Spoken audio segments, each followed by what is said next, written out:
ค่ะชื่อผิงผิงนะคะเป็นคนไทยค่ะตอนนี้ค่ะสอนภาษาจีนให้กับเด็กอนุบาลค่ะแล้วก็กลุ่มคนวัยทำงานนะคะ Hello 大家好我叫平平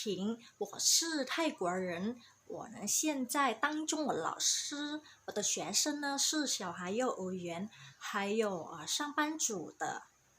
ที่จริงแล้วเนี่ยนะคะภาษาไทยค่ะไม่ได้ยากอย่างที่คิดนะคะ其实呢泰文的话没那么难的我会教你们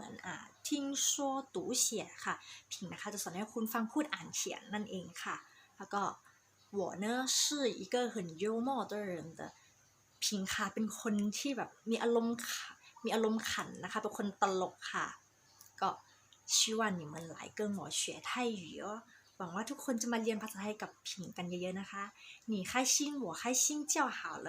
คุณมีความสุขผิงมีความสุขท่านั้นก็โอเคแล้วค่ะเชี่ยๆค่ะบ๊ายบาย再见ค่ะ